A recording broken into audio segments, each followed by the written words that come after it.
क्या आपने कभी सोचा है कि आपकी ज़िंदगी के 90% फैसले सिर्फ आपकी भावनाओं से लिए जाते हैं, सोच से नहीं। क्या आपने कभी ऐसा महसूस किया है कि आपकी भावनाएं आपके जीवन पर हावी हो गई हैं?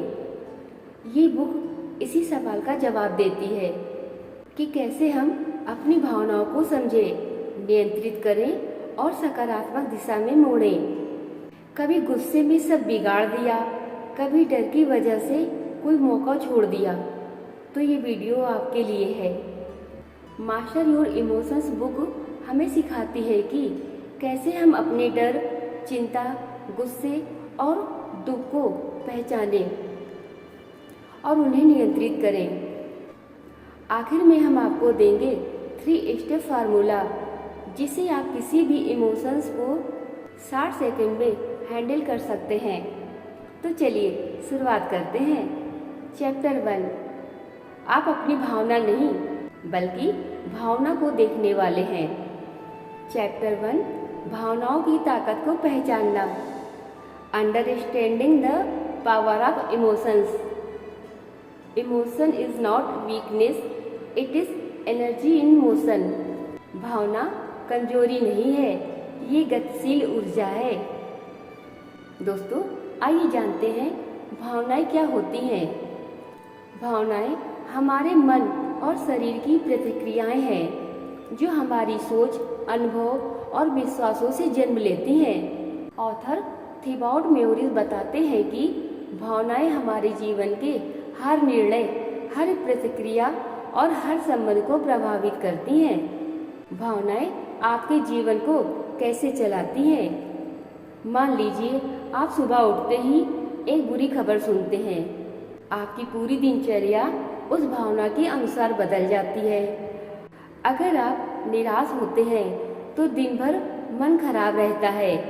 अगर आप उत्साहित होते हैं तो मुश्किलें भी छोटी लगती हैं। यानी आपका मूड आपकी उत्पादकता और यहाँ तक कि आपके रिश्ते की दिशा भी आपकी भावनाएं तय करती हैं। भावना बनाम तर्क। बहुत बार हम सोचते हैं कि हम एक लॉजिकल इंसान हैं, लेकिन सच्चाई ये है कि हम में से अधिकतर लोग पहले फील करते हैं, फिर उसे जस्टिफाई करने के लिए सोचते हैं। दोस्तों, इसे एक उदाहरण से समझते हैं।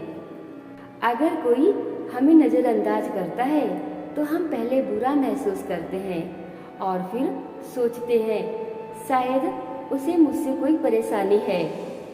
भावनाएं कैसे बनती हैं?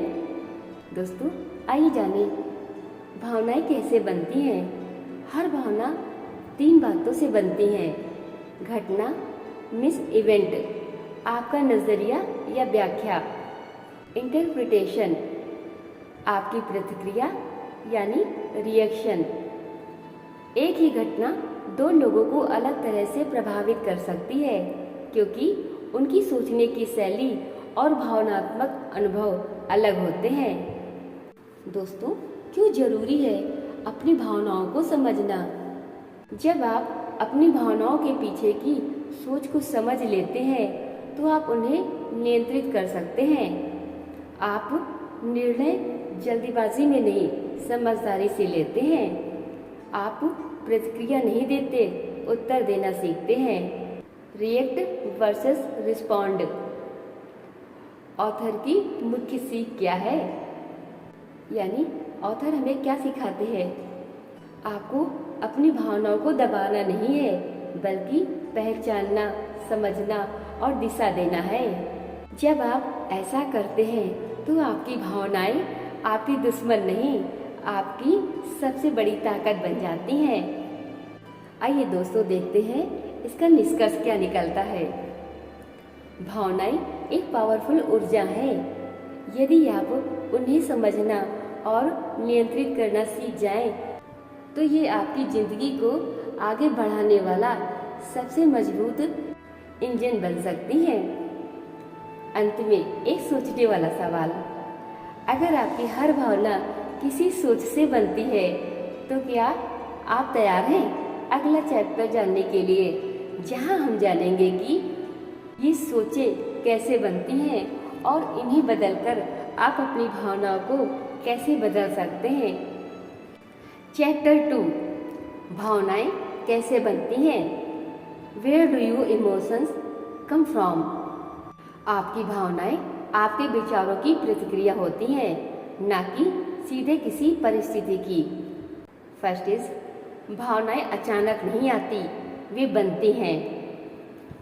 ऑथर थिबाउट मेउरिस बताते हैं कि हमारी भावनाएं किसी अचानक बिजली की तरह नहीं गिरती, वे एक प्रक्रिया से बनती हैं। जैसे घटना यानी इवेंट से सोच बनती है, सोच यानी थॉट से भावना आती है। एक उदाहरण देखते हैं।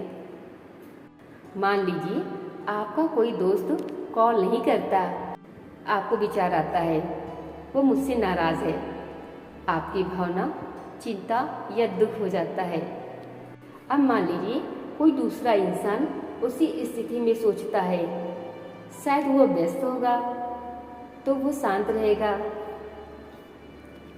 यानी घटना वही थी, सोच अलग थी, इसीलिए भावना भी अलग बनी। सेकेंड इज, भावना का रासायनिक रूप यानी साइंटिफिक अंडरस्टैंडिंग। ऑथर ये भी समझाते हैं कि जब हम कोई विचार बार बार सोचते हैं तो हमारे दिमाग में कुछ हार्मोन्स जैसे कोर्टिसोल, डोपामाइन रिलीज होता है। यही हार्मोन्स हमारे शरीर में इमोशनल स्टेट पैदा करते हैं। इसका मतलब आपके विचार आपकी बॉडी के अनुभव को बदल सकते हैं। Third is automatic negative thoughts. दोस्तों, हमारे मन में दिन भर में लगभग 60,000 विचार आते हैं और उनमें से 80% निगेटिव हो सकते हैं। ये विचार अपने आप बिना बुलाए आते हैं, जैसे मैं अच्छा नहीं कर पाऊंगा, सब मुझसे आगे हैं, मैं हमेशा अकेला रहूंगा। इन्हें ही ऑथर कहते हैं ऑटोमेटिक नेगेटिव थॉट्स, और यही हमारी भावनात्मक अस्थिरता की सबसे बड़ी वजह है।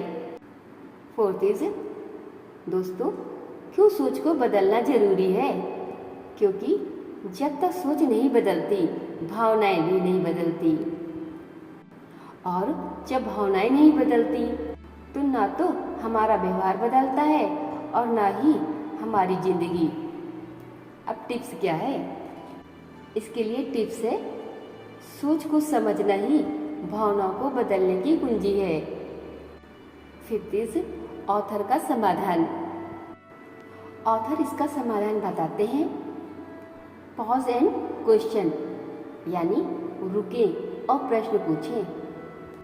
जब भी कोई निगेटिव भावना आए रुकिए, यानी पॉज लीजिए, अपने विचार को पकड़िए, खुद से पूछिए क्या ये विचार पूरी तरह से सच है।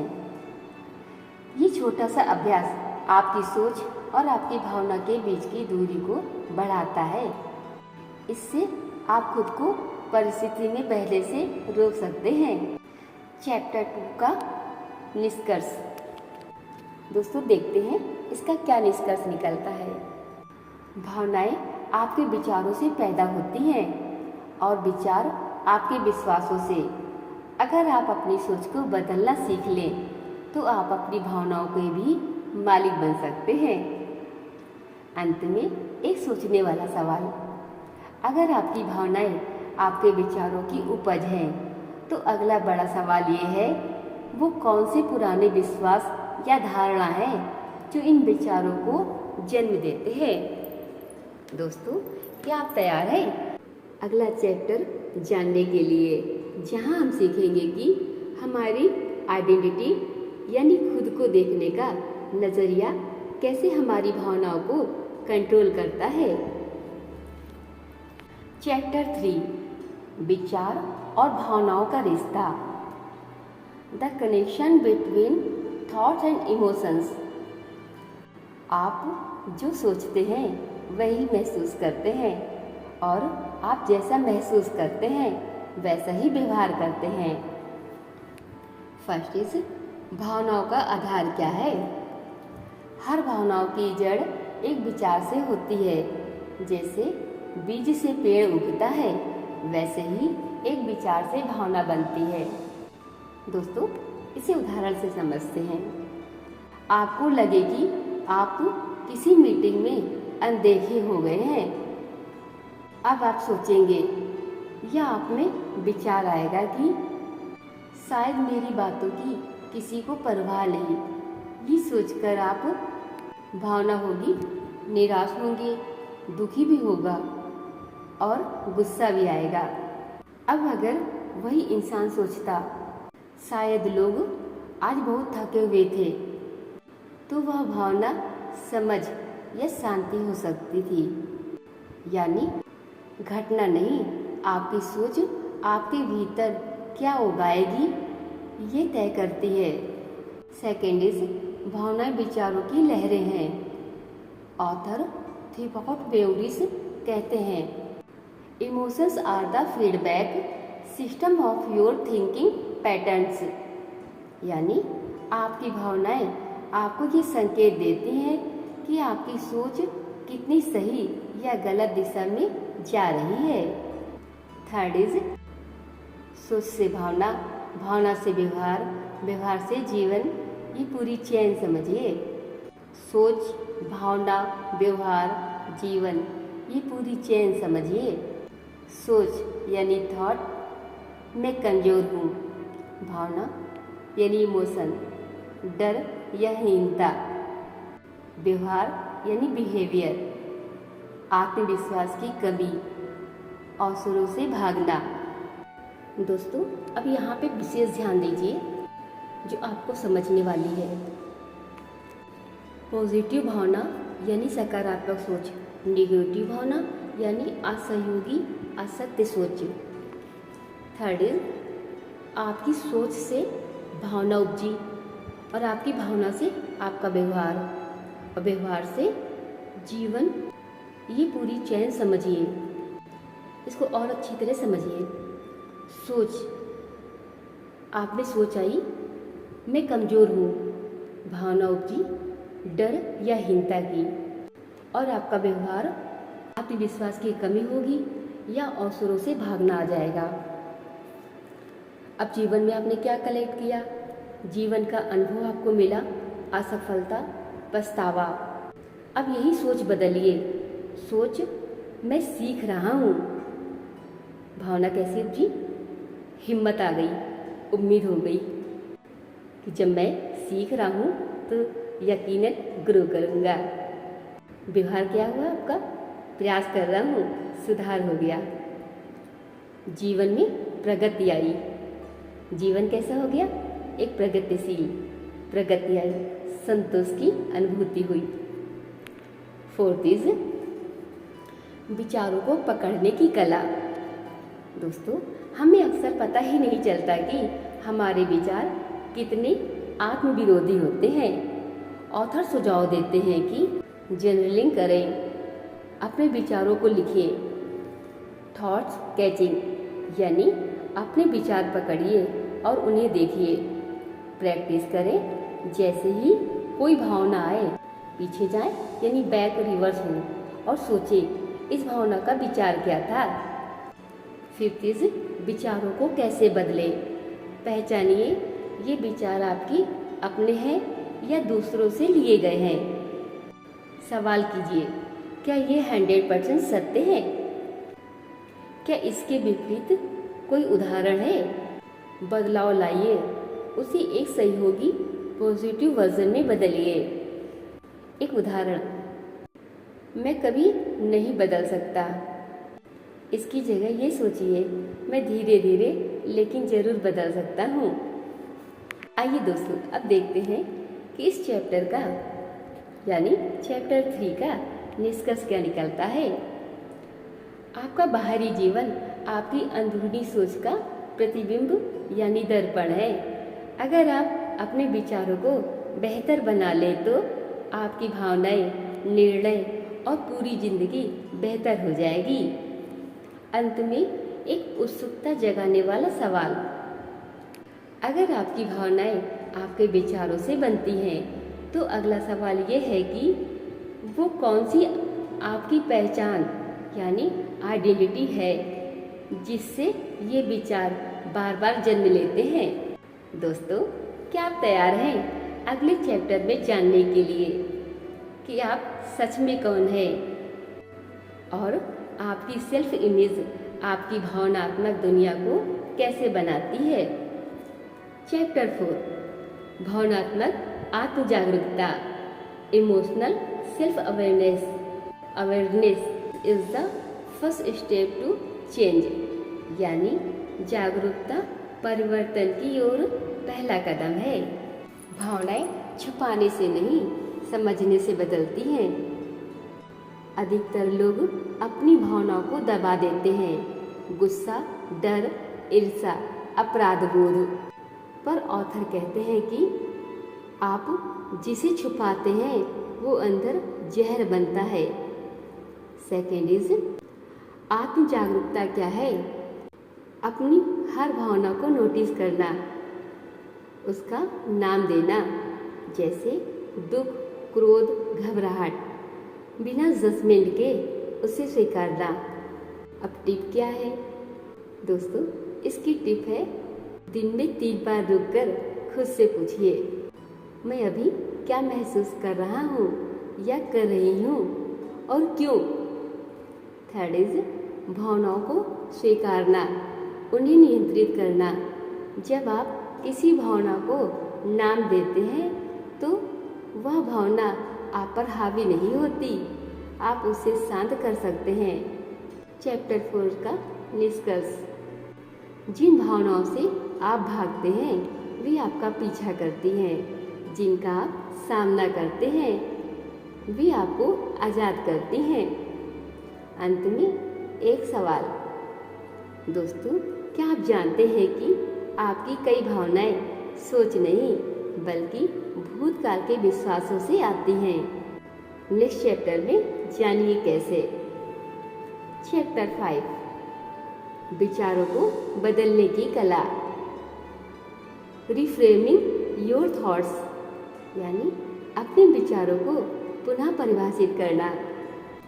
Your thoughts are not fact, they are just stories you tell yourself यानी आपके विचार तथ्य नहीं है, वे सिर्फ कहानियाँ हैं जो आप स्वयं को बताते हैं। दोस्तों, रिफ्रेमिंग का मतलब क्या है? किसी भी स्थिति या सोच को नए नज़रिए से देखना, वही सच्चाई पर नया अर्थ। दोस्तों, इसको एक उदाहरण से समझते हैं। मैं असफल हो गया, अब मुझे दोबारा कोशिश का अनुभव मिला। सेकेंड इज क्यों जरूरी है रिफ्रेमिंग? क्योंकि हमारे विचारों की भाषा ही हमारी भावना तय करती है। सही भाषा यानी शांत मन, गलत भाषा यानी अशांत मन। दोस्तों, सही भाषा होने से मन शांत रहता है और गलत भाषा होने से मन अशांत होता है। थर्ड इज रिफ्रेमिंग की तकनीकें क्या हैं? कॉग्निटिव रीस्ट्रक्चरिंग, पुरानी सोच पैटर्न को पहचानना। एविडेंस टेस्टिंग, क्या मेरी सोच के लिए साबुत है? पॉजिटिव इंटरप्रिटेशन, मैं इस परिस्थिति से क्या सीख सकता हूँ या क्या सीख सकती हूँ। दोस्तों, अब देखते हैं कि चैप्टर 5 का निष्कर्ष क्या निकलता है। सच्चाई नहीं बदलती, लेकिन सच्चाई को देखने का तरीका बदलना, यही भावनात्मक शक्ति है। अंत में एक सवाल दोस्तों, अगर आप अपनी सोच को रिफ्रेम कर सकते हैं तो क्या आप अपनी पहचान को भी बदल सकते हैं? तो चलिए अगले चैप्टर में जानते हैं कि आपकी सेल्फ इमेज आपकी भावनाओं को कैसे चलाती है या कैसे बनाती है। चैप्टर 6 आत्ममूल्य और पहचान, self worth and identity. You are not your past, you are the story you tell yourself today, यानी आप अपना अतीत नहीं है, आप वह कहानी है जो आप आज खुद को सुनाते हैं। फर्स्ट इज, हम खुद को क्या मानते हैं। जैसे मैं हमेशा फेल होता हूँ, मुझ में आत्मविश्वास नहीं है, मैं दूसरों जितना अच्छा नहीं हूँ। ये विचार हमारी आइडेंटिटी यानी आत्म पहचान बन जाते हैं। सेकेंड इज, आइडेंटिटी से थॉट्स आते हैं, थॉट से इमोशंस। दोस्तों, अगर आपकी पहचान मैं कमज़ोर हूँ है, तो आपके सारे विचार और भावनाएं उसी के अनुसार होंगी। थर्ड इज, आइडेंटिटी बदलना कैसे शुरू करें। पुराने सेल्फ टॉक को नोट करें, उसके विरुद्ध साक्ष्य खोजें, धीरे धीरे नया सेल्फ इमेज बनाएं। मैं सीखने वाला इंसान हूँ। चैप्टर 6 का निष्कर्ष। आइए दोस्तों, अब जानते हैं कि चैप्टर 6 का निष्कर्ष क्या निकलता है। आपका आत्ममूल्य स्थायी है, पर आप उसे देखने का तरीका बदल सकते हैं। अंत में सवाल। दोस्तों, अब जब आपकी पहचान बदलने लगी है, तो क्या आप तैयार हैं कुछ टूल्स जानने के लिए जो आपकी भावनाओं को रियल टाइम में बदल सकते हैं? तो चलिए जानते हैं नेक्स्ट चैप्टर। चैप्टर 7, भावनाओं को नियंत्रित करने की रणनीतियाँ, means emotional mastery tools. You can't always control what happens, but you can control how you respond. यानी आप हमेशा ये नियंत्रित नहीं कर सकते कि क्या घटित होता है, लेकिन आप ये नियंत्रित कर सकते हैं कि आप कैसे प्रतिक्रिया कर देते हैं। फर्स्ट इज, ऑथर के 4 प्रमुख टूल्स। डीप ब्रीथिंग तनाव कम करने का सबसे तेज तरीका है। ग्रेटिट्यूड जर्नलिंग करें, आभार भाव से डर और गुस्सा दूर होता है। विजुअलाइजेशन करें, भविष्य की सकारात्मक तस्वीरें बनाइए। अफर्मेशंस, बार बार बोले जाने वाले सकारात्मक वाक्य। सेकेंड इज, रूटीन कैसे बनाएं। सुबह 5 मिनट अफर्मेशंस के, रात को 3 चीज़ों का आभार करें, दिन में 1 बार विजुअलाइजेशन करें अपने सपनों का। जब भी तनाव हो, सांस गिनते हुए लें। 4 सेकंड सांस, 4 सेकंड रुकना, 4 सेकंड छोड़ देना। दोस्तों, अब देखते हैं चैप्टर 7 का निष्कर्ष क्या निकलता है। भावनाएं अनकंट्रोलेबल नहीं हैं, उनके लिए तकनीकें हैं, अगर आप अभ्यास करें तो। अंत में एक सवाल। दोस्तों, अब जब आपके पास टूल्स हैं, क्या आपके पास एक ऐसा स्पष्ट लक्ष्य है जिस दिशा में आप अपनी इन भावनाओं को लेकर जा रहे हैं? अगला चैप्टर इसी पर है। चैप्टर 8, उद्देश्य और लक्ष्य का महत्व, purpose and meaning. When you find your why, your emotion find direction. यानी जब आप अपना कारण जान लेते हैं, तो आपकी भावनाओं को दिशा मिल जाती है। फर्स्ट इज, लक्ष्यहीनता से भटकाव आता है। जैसे जब आपके पास कोई उद्देश्य नहीं होता, तो भावनाएं इधर उधर भागती है। सेकेंड इज, उद्देश्य क्या करता है? मन को केंद्रित रखता है, भावनाओं को दिशा देता है, हर परिस्थिति को एक सीख की तरह देखना सिखाता है। थर्ड इज, अपना वाई खोजिए। आप क्या करना चाहते हैं, क्यों करना चाहते हैं, किसके लिए करना चाहते हैं। चैप्टर 8 का निष्कर्ष। जैसे नदी को तट चाहिए, वैसे ही भावनाओं को लक्ष्य चाहिए, वरना वो बाढ़ बन जाती है। अंतिम सवाल। दोस्तों, आप तो लक्ष्य निर्धारित कर लेंगे, पर जब बाहर की दुनिया उस लक्ष्य में रुकावट बने, तब आप क्या करोगे? तो चलिए, नेक्स्ट चैप्टर यही सिखाता है। चैप्टर 9, बाहरी दुनिया से प्रभावित न होना, protecting your energy. Don't let the noise of others opinions drawn your inner voice. Means दूसरों की राय के शोर में अपनी अंतरात्मा की आवाज़ को डूबने ना दें। फर्स्ट इज बाहरी राय यानी आंतरिक तूफान, सोशल मीडिया, नकारात्मक दोस्त, आलोचना, ये सब हमारी भावनाओं को हिला सकते हैं। सेकेंड इज इसका समाधान क्या है? इमोशनल बाउंड्रीज, हर बात को दिल से न लगाना। डिजिटल डिटॉक्स, दिन में 1 घंटा बिना स्क्रीन के रहना। इनर डायलॉग, मजबूत बनाना, खुद को रोज अफर्म करें। दोस्तों, अब देखते हैं चैप्टर 9 से निष्कर्ष क्या निकलता है। दूसरों की राय पर आपका अधिकार नहीं, पर आप अपनी प्रतिक्रिया पर पूरा हक रखते हैं। अंतिम सवाल। दोस्तों, अब जब आप बाहरी नियंत्रण से आज़ाद हो रहे हैं, क्या आप उस अंतिम स्तर पर पहुंचना चाहते हैं जहां आप पूरी तरह भावनात्मक रूप से स्वतंत्र हो?